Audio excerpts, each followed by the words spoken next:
Buenas tardes, hermanos. Bendiciones, bendiciones, bendiciones. En lo que los muchachos salen, vayan abriendo sus Biblias en el Salmo 118. Salmo 118, por favor.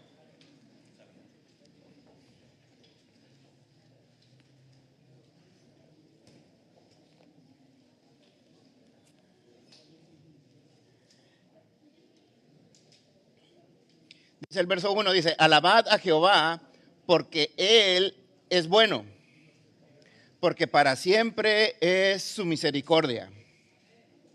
Diga Israel, que para siempre es su misericordia. Diga ahora a la casa de Aarón, que para siempre es su misericordia. Diga ahora a los que temen a Jehová, que para siempre es su misericordia. Dios, gracias por este día, gracias por tu palabra. Te pedimos, Señor, que tu Espíritu nos ayude a entenderla, porque queremos conocer más de ti. En esta tarde, al abrir tu palabra, Señor, queremos conocerte más, Señor. Háblanos a nuestras vidas. En el nombre de Jesús. Amén. Amén. Vamos a seguir, vamos a hablar hoy, como dijo el pastor Ramón, vamos a hablar hablando sobre la entrada triunfal, sobre una de las cualidades que tiene nuestro Jesús, que es que Jesús es rey. ¿Okay? Entonces vamos a estar abundando en ese tema. Entonces vamos a seguir ahí, no se mueva de ahí del Salmo 118, vamos a leer a partir del verso 22. ¿Okay? Salmo 118, verso 22. A la una. Ya. Dice: la piedra que desecharon los edificadores ha venido a ser la piedra principal del ángulo. Obra del Señor es esto, admirable a nuestros ojos. Este es el día que el Señor ha hecho. Regocijémonos y alegrémonos en él. Te rogamos, oh Señor, ¿qué dice? Sálvanos. Tal vez en su versión diga Hosana. Pero aquí dice: sálvanos ahora. Te rogamos, oh Señor, prospéranos ahora. Bendito el que viene en el nombre del Señor. Desde la casa del Señor los bendecimos. El Señor es Dios y nos ilumina. Aten el sacrificio de la fiesta con cuerdas a los cuernos del altar. Tú eres mi Dios y te doy gracias. Tú eres mi Dios y te exalto. Den gracias al Señor porque Él es bueno y porque ¿qué? Siempre es su misericordia. El pueblo de Israel, hermanos, estaba esperando la misericordia de Dios. Y era a través de un Mesías. Ellos estaban esperando un Mesías que viniera a salvarles.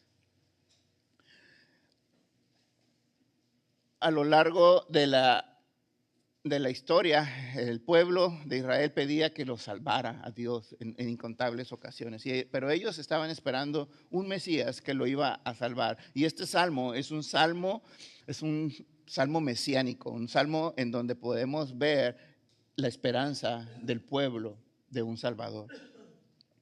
El problema es que esperaban un rey, pero también esperaban un profeta,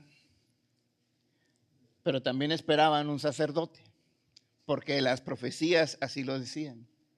Entonces había un problema ahí como teológico, en donde, ok, esperamos un rey, sabemos que el rey viene de la casa de David, pero un profeta, pero un profeta o un sacerdote viene de la casa de ¿quién? De Aarón. Entonces había un conflicto entre teológico entre los estudiosos y no lo entendieron. De hecho, tuvo que ser explicado en Hebreos capítulo 12, creo, en donde se explica que el sacerdocio de Jesús viene de la orden de Melquisedec, no de la orden de Aarón. Entonces, Melquisedec es un sacerdote que es más grande que Aarón, incluso más grande que el mismo Abraham. ¿Por qué? Porque Abraham ofreció diezmos y sacrificio a Melquisedec. Eso lo hace más grande incluso que él. Entonces, eso es explicado y esa parte quedó explicada y cómo Jesús puede ser sacerdote. Ok, ahora vamos a la parte de que Jesús es rey. Vamos a analizar esto. Quiero que veamos esto en el panorama de lo que vamos a estudiar el día de hoy, ¿ok? Entonces vamos, ¿qué sigue? Vamos a leer la entrada triunfal. Yo me basé en Lucas. Este pasaje está en los 4 evangelios, así es que usted puede leer los otros también. Dice, habiendo dicho esto, Jesús iba adelante, subiendo a Jerusalén. Cuando se acercó a Betfagé y a Betania, cerca del monte que se llama de los Olivos, envió a 2 de sus discípulos diciendo, vayan a la aldea que está enfrente, en la cual al entrar encontrarán un pollino atado, sobre el cual nunca se ha montado nadie. Desátanlo y tráiganlo. Y si alguien les pregunta por qué lo desatan, de esta manera hablarán, porque el Señor lo necesita. La primera buena noticia que les tengo el día de hoy es que el Señor necesita burros. Para que la tomen en cuenta. ¿Okay? Dice, habiendo dicho esto, Jesús iba adelante. Aquí en Lucas acaba de Jesús hablar de las 10, una parábola de las 10 minas, en donde está un rey que entrega dinero a alguien y espera recibir algo a cambio. Y está la historia de Zaqueo, donde el evangelio entra a la casa de este hombre y este hombre se arrepiente y como primer acto es regresar lo que no era de él y aún dar más, dar cuadriplicado de lo que sí alguien les quitó. Entonces esa es la historia que viene detrás. Dice subiendo hacia Jerusalén. Este término se usa, porque Jerusalén era un monte, estaba en una montaña. Eso es en el sentido literal, pero en el sentido espiritual también no hay un monte más alto de adoración para Dios. Jerusalén es la ciudad santa, es el lugar sobre la tierra más, de hecho este es el más peleado, ¿no? Todas las religiones, todas las principales religiones se quieren apoderar de ese pedacito de tierra, ¿no? Entonces es el lugar más alto de adoración hacia Dios. Por eso dice subió.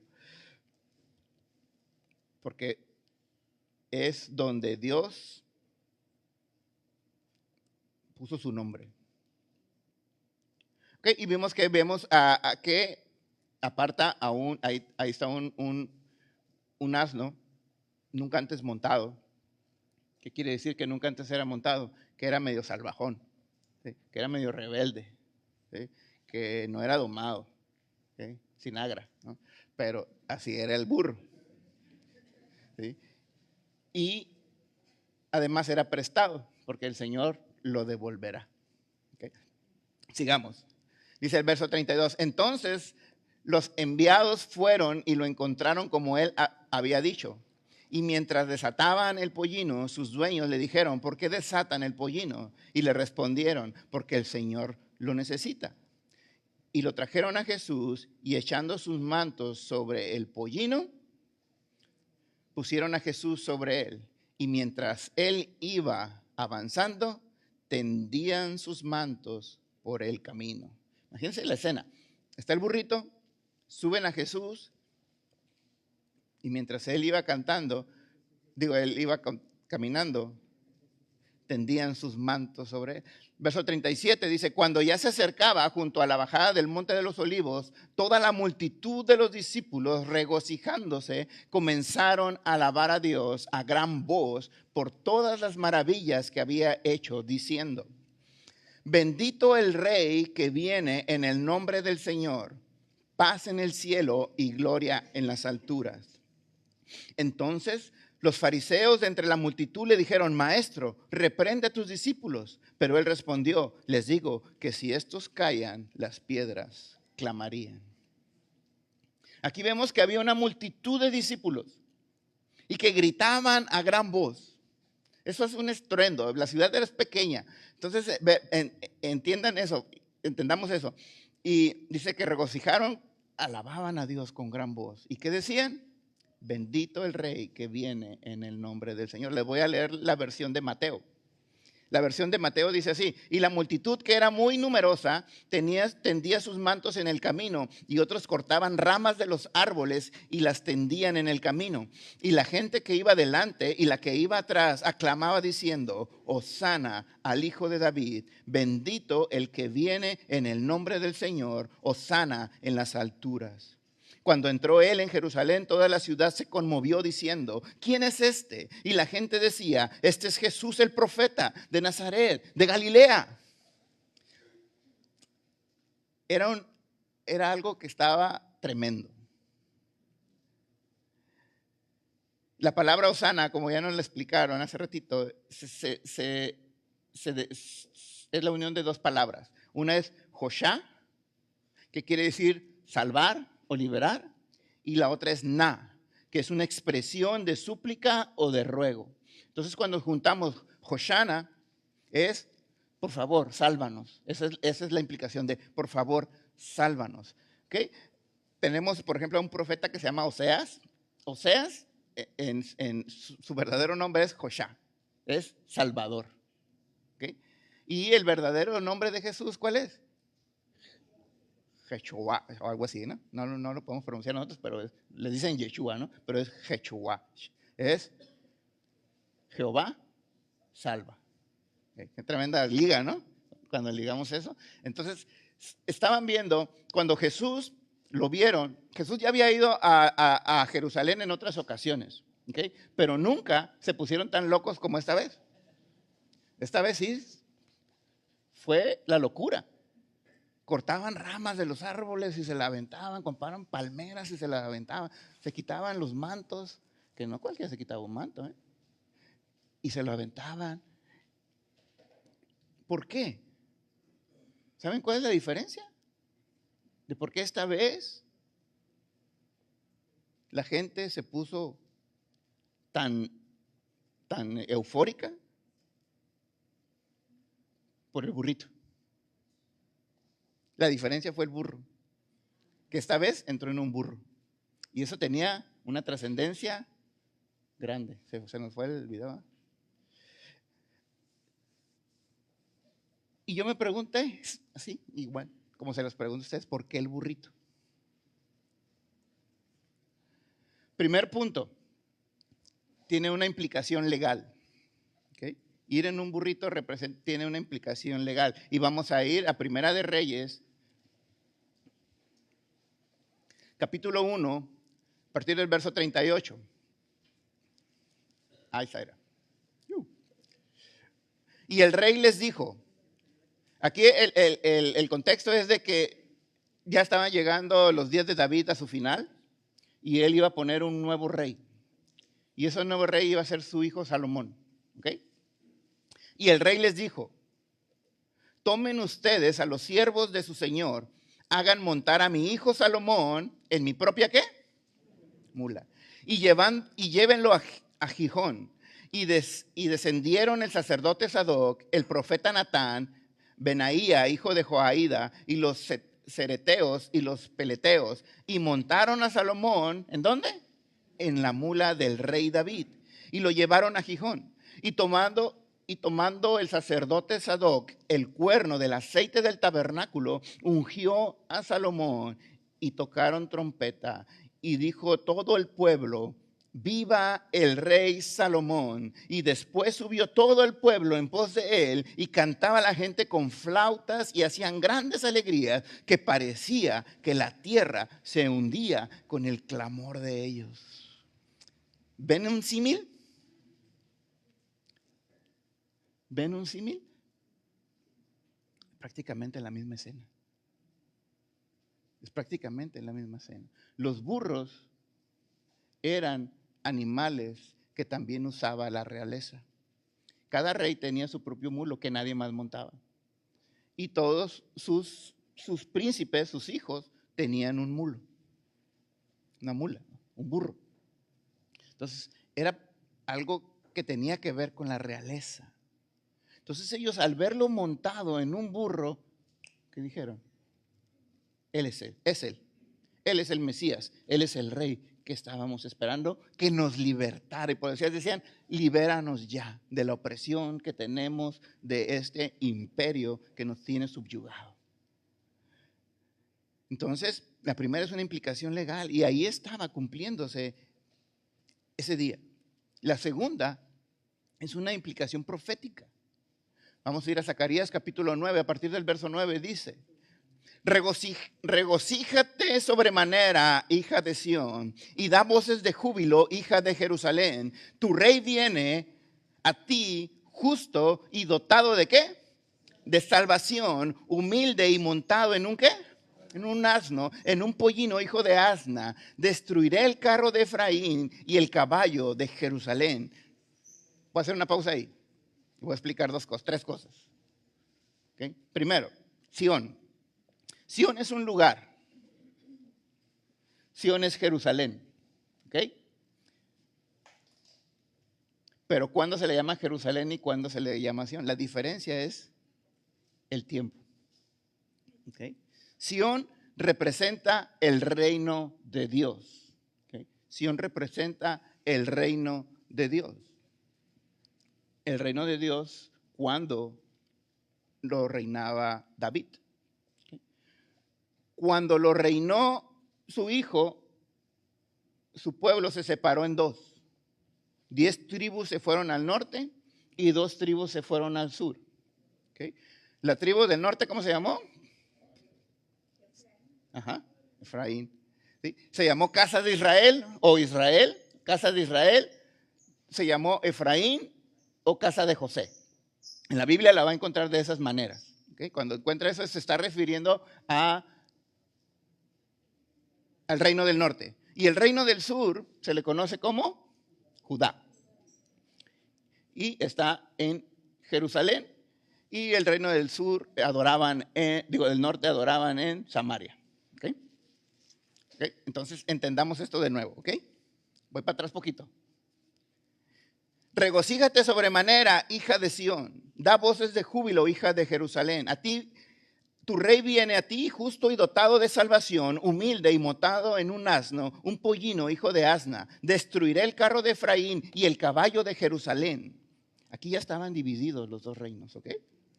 Y el arco de guerra será destruido. Él hablará paz a las naciones y su dominio será de mar a mar y del río hasta los confines de la tierra. Verso 11, dice, en cuanto a ti, por la sangre de mi pacto contigo, hay un pacto, ¿okay? Pero hay un pacto de sangre. He librado a tus cautivos de la cisterna en la que no hay agua. Vuelvan a la fortaleza, oh cautivos de la esperanza. Hoy mismo anuncio que que te restituiré el doble. Porque entregaré a Judá como mi arco y cargaré el arco con Efraín. Provocaré a tus hijos, oh Sión, contra tus hijos, oh Grecia, y te haré como espada de guerrero. Entonces el Señor aparecerá sobre ellos y su flecha saldrá como un rayo. El Señor Dios tocará la trompeta y caminará en los torbellinos del sur. Esta fue la profecía que se cumplió ese día. Regocíjate sobremanera, hija de Sión. La profecía se estaba cumpliendo sobre Sión. ¿Ok? ¿Estamos? La profecía se está cumpliendo sobre Sión. Para esto, ¿cómo fue? Necesitamos estudiar un punto importante que es el contexto en el que se está dando todo esto, es en el contexto de la Pascua, las vísperas de la Pascua. Entonces necesitamos estudiar un poquito de lo que es esta fiesta. Dije en la mañana que me encantaría haber hablado de esta fiesta porque es rica sobremanera. Y ustedes muchos conocemos muchas partes, pero realmente es... Y nomás vamos a hablar de algunas cositas, ¿okay? Pero la vamos a leer toda. Está en Éxodo 12. Dice, en la tierra de Egipto el Señor habló a Moisés y a Aarón y les dijo, este mes será para ustedes el principio de los meses. Será el primer mes del año para ustedes. Hablen a toda la congregación de Israel y digan, el día 10 de este mes, cada uno tomará para sí un cordero según sus casas paternas, un cordero para cada casa. Pero si la casa es muy pequeña para un cordero, entonces él y el vecino más cercano a su casa tomarán uno según el número de personas. Conforme a lo que cada persona coma, dividirán ustedes el cordero. El cordero será un macho sin defecto de 1 año. Lo apartarán de entre las ovejas o de entre las cabras, y lo guardarán hasta el día 14 del mismo mes. Entonces toda la asamblea de la congregación de Israel lo matará al anochecer. Y ellos tomarán parte de la sangre y la pondrán en los postes y en el dintel de las casas donde lo coman. Me voy a brincar al verso 22, al verso 12. Porque esa noche pasaré por la tierra de Egipto y heriré a todo ¿qué? Primogénito de la tierra de Egipto, tanto de hombre como de ¿qué? Como de animal. Y ejecutaré juicios contra todos los dioses de Egipto, yo el Señor. La sangre les será a ustedes por señal en las casas donde estén. Cuando yo vea la sangre, pasaré de largo y ninguna plaga vendrá sobre ustedes para destruirlos cuando yo hiera la tierra de Egipto. Esta es la Pascua. El significado de la Pascua es brincar algo o pasar por alto algo, ¿sí? Es brincar. Y eso fue lo que él hizo. Pasó donde miraba la señal, no hería a los primogénitos. Donde no había señal, hería a los primogénitos y los primogénitos morían, tanto de hombre como de bestia.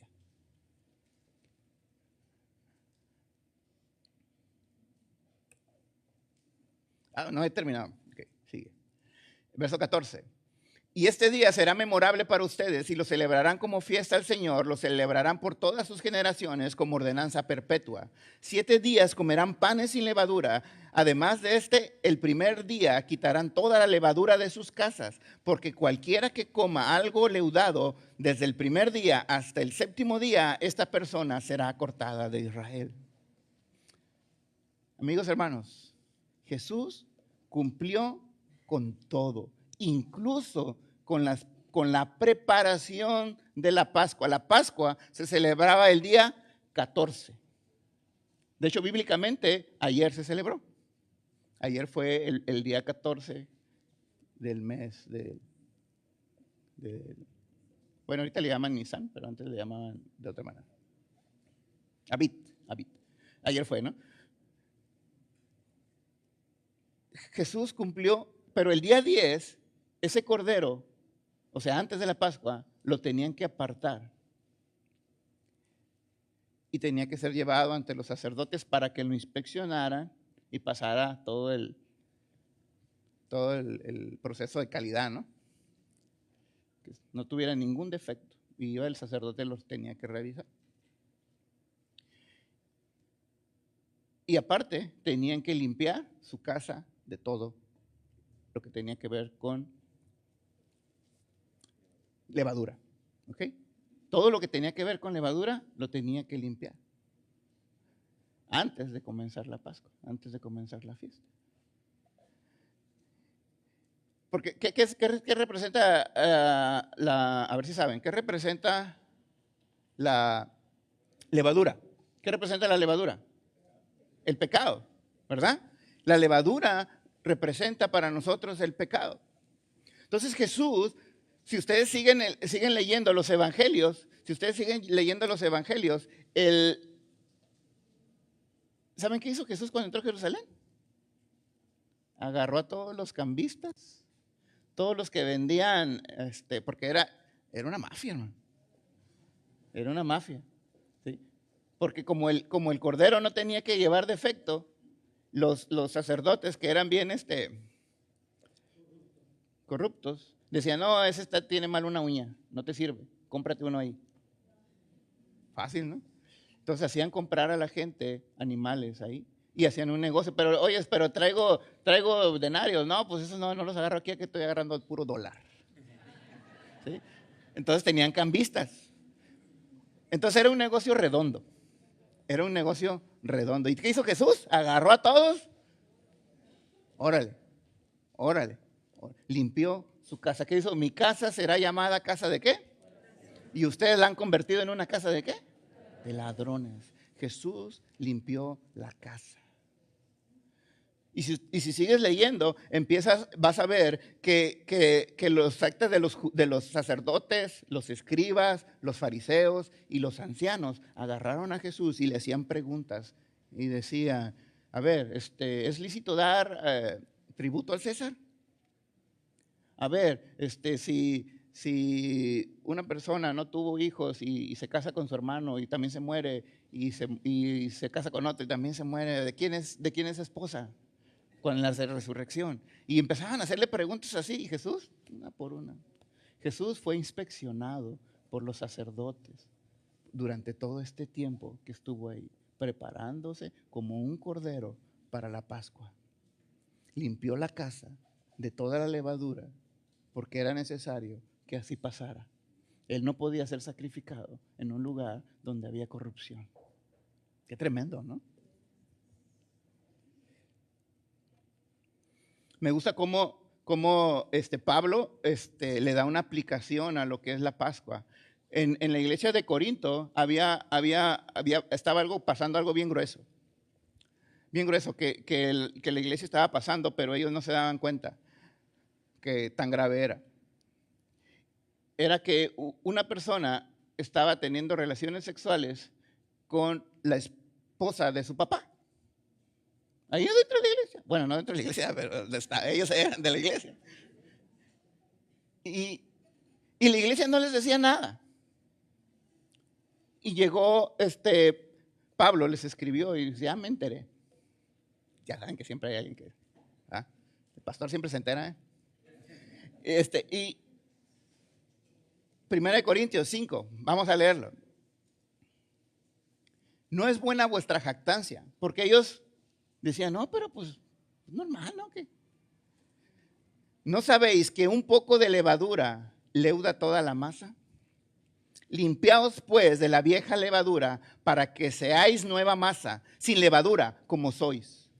Porque nuestra Pascua, que es Cristo, ya fue sacrificada por nosotros. Entonces, aquí Pablo está diciendo, ¿sabes qué? Mira, un poquito de pecado echó a perder todo. Un poquito de pecado, que para ustedes es poquito. Y para todos nuestros pecados es poquito. El otro peca más, siempre. ¿Sí? Siempre peca más el del lado. Pero un poquito de levadura, dice,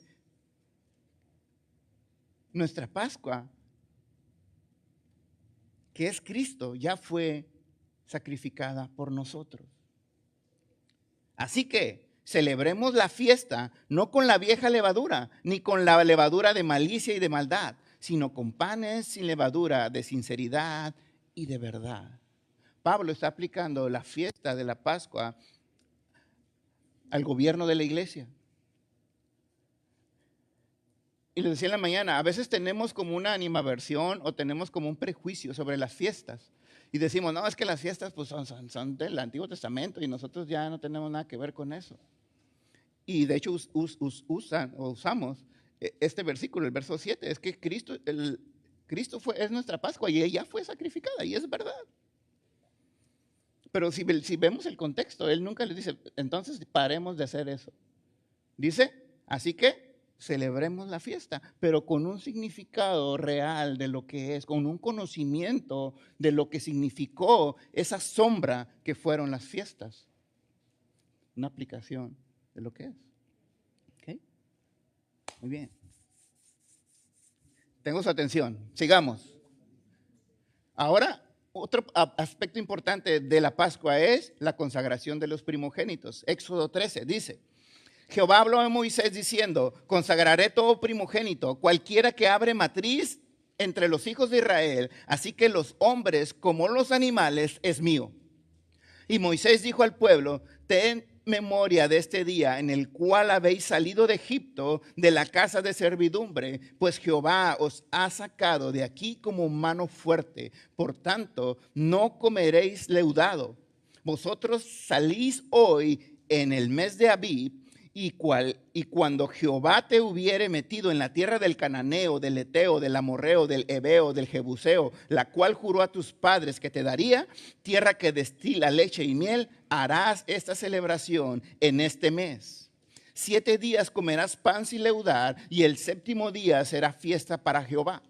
Pero los 7 días se comerán los panes sin levadura, y no se verá contigo nada leudado, ni levadura en todo tu territorio, y lo contarás en aquel día a tu hijo, diciendo: se hace esto con motivo de que Jehová hizo conmigo cuando me sacó de Egipto, y te será como una señal sobre tu mano y como un memorial delante de tus ojos, para que la ley de Jehová esté en tu boca, por cuanto con mano fuerte te sacó Jehová de Egipto. Por tanto, tú guardarás este rito en su tiempo, de año en año. Y cuando Jehová te haya metido en la tierra del cananeo, como te ha jurado a ti y a tus padres, y cuando te hubiere dado, dedicarás a Jehová todo aquel que abriere matriz, asimismo como todo primer nacido de tus animales. Los machos serán de Jehová, mas todo primogénito de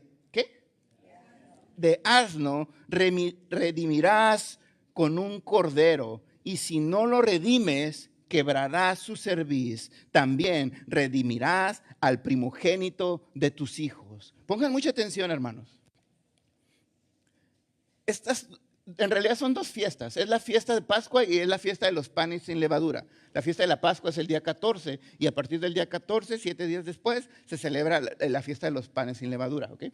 Entonces, y dice que el motivo de esto es para que cuando te pregunte tu hijo: oye, ¿por qué hacen tanto relajo aquí, tanta fiesta? Dice, le contestarás: es porque vas a recordar que Jehová te sacó de Egipto. Wow. Qué bonito es cuando tu hijo te pregunta algo y digo: mi hijo, yo antes era así, pero Dios me sacó de ese lugar de donde estaba. Es el simbolismo de esta fiesta. Pero quiero llevarlos hacia el primogénito. Es importante lo del primogénito. Dice Lucas capítulo 2 que Jesús fue presentado.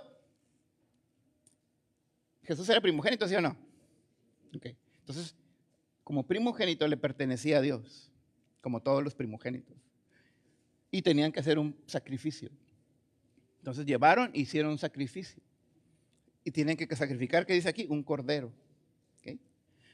Pero también hay descuentos. ¿Okay? Entonces, si no tienes dinero para un cordero, también puedes llevar otros animales. En caso de Jesús, como eran pobres, llevó unas palomas. ¿Okay? Pero se pagó. ¿Okay? Se seguía cumpliendo con todas las fiestas y con todos los rituales en el tiempo de Jesús. Y de aún después, mucho después. Pero me llama mucho la atención de que aparece aquí otra vez un burro, otra vez con el burro. ¿Entienden? El burro era un animal que es inmundo, que no se come, que no se sacrifica. Y como que, o sea, Dios, sí estás hablando de los primogénitos y de los animales, pero un burro, ¿por qué sacrificar a un primogénito de burro?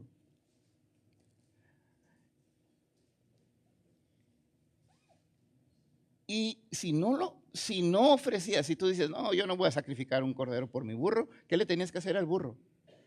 Lo tenías que matar, quebrar su cerviz, significa matarlo. Si no pagabas ese sacrificio, el burro moría, porque era el primogénito. ¿Sí? Tenías que presentar un cordero. ¿Están intrigados? Bien. Fíjense, vamos a leer Oseas, capítulo 8. Oseas no se lo pueden perder. Esta semana yo les recomiendo altamente lean Oseas. ¿Qué quiere decir Oseas? Salvación. ¿Sí? Salvación. Y vemos en el libro de Oseas vemos un mensaje de salvación hermoso. El mensaje de más amor que yo he visto reflejado. En de que un profeta le habla a un pueblo que es rebelde y que no entiende y que no quiere entender, pero como Dios lo ama tanto, que le da un Salvador. Y fíjense bien lo que dice Oseas capítulo 8, verso 8, porque Oseas fue enviado a hablarle a la tribu del norte. Dice, devorado será Israel. Pronto será entre las naciones como vasija que no se estima. Porque ellos subieron a Siria como ¿qué? Como asno montés para sí solo. Efraín con salario alquiló amantes. El profeta Oseas le estaba diciendo a la nación de Israel, a la nación del norte, a Efraín, le está diciendo, tú eres como un asno montés que no entiendes. El profeta está hablándole y le está diciendo lo infieles que son. Jeremías 31:9 dice, irán con lloro, mas con misericordia los haré volver y los haré andar junto a arroyos de aguas, por camino derecho en el cual no tropezarán, porque soy a Israel por padre y Efraín es mi primogénito. La historia de Efraín en Génesis es tremenda. Efraín es el segundo hijo de José. ¿Quién era el primer hijo? Manasés. Manasés era el primer hijo, el primogénito. Pero cuando fueron a recibir la bendición de su abuelo, el abuelo cruzó los brazos y bendijo con la derecha al menor. Le dio la primogenitura a Efraín. Por eso dice aquí, Efraín es mi primogénito. Entonces ya le dijo primogénito, ya le dijo burro. Te compensa, ¿no?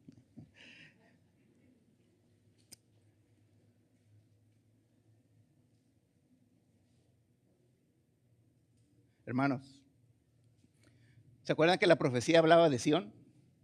Y Sión representa estas dos.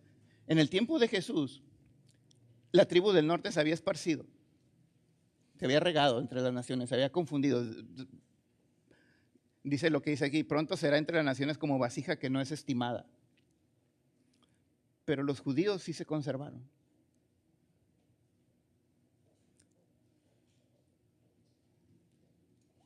Y los no sé cómo decir, los efraitas necesitaban conocer, necesitaban saber que para ellos también había salvación.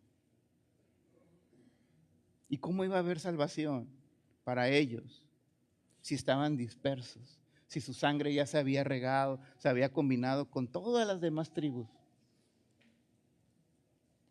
Ellos necesitaban saber que había salvación para ellos también. ¿Y saben qué es lo que está pasando cuando Jesús se sube en ese pollino? Les está diciendo a Efraín, yo soy el cordero que voy a dar el rescate por ti, que eres primogénito también. Jesús fue el cordero ofrecido también, tanto para Jerusalén como para Samaria. Y eso es tremendo. ¿Por qué? Porque nosotros estamos ahí, en el paquete. Usted viene a ser injertado en la rama de Efraín.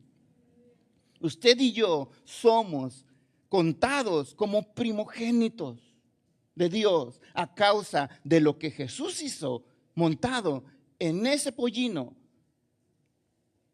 y ir a hacer el sacrificio por él. Su sangre cubrió todo. No dejó nada. La esperanza es para todo. Hermano, si usted piensa que usted no tiene esperanza con Dios, Dios derramó su sangre por todos y no se le fue ningún detalle, ningún detalle. Todos los detalles estaban cubiertos. Así es con su vida. Así es con su vida. Dios tiene todo, todo. hueco de su mano. Nada se escapa a la voluntad de nuestro Dios. Somos la congregación. Hebreos 12, 18 dice, ustedes, el contexto está hablando de cuando fueron dadas las tablas de la ley a Moisés, ¿ok? Dice, ustedes no se han acercado a aquel monte que se podía tocar y que ardía en llamas, ni tampoco a la oscuridad, a las tinieblas y a la tempestad, ni al sonido de la trompeta, ni a la voz que habla, y que quienes la oyen rogan que no les hable más, porque no podrán sobrellevar lo que se les ordenaba. Incluso si una bestia tocaba el monte, será apedreada o atravesada por una lanza. Lo que se veía era tan terrible que Moisés dijo, estoy temblando de miedo. Ustedes, por lo contrario, se han acercado al monte de Sión. ¿Cuál monte? Ustedes se han acercado al monte de Sión, a la Jerusalén celestial, a la ciudad del Dios vivo y a una muchedumbre de ángeles, a la congregación de los primogénitos que están escritos en los cielos, a Dios, el juez de todos, a los espíritus de los justos que han sido hechos perfectos, a Jesús, el mediador de este nuevo pacto, y a la sangre rociada que es mayor a la sangre de Abel. Qué tremendo. Nosotros somos contados gracias a ese sacrificio, gracias a que se sentó sobre ese pollino y trajo salvación para todos. Dice el verso 28, así que nosotros que hemos recibido un reino inconmovible, debemos ser agradecidos y con esa misma gratitud servir a Dios y agradarle con temor y reverencia, porque nuestro Dios es fuego que todo lo consume. Hermanos, el que usted esté contado como los primogénitos tiene que provocar algo en usted. A los que hemos recibido ese reino inconmovible debemos de ser agradecidos, con gratitud, servir a Dios con todo su corazón, porque Dios es fuego que todo lo consume.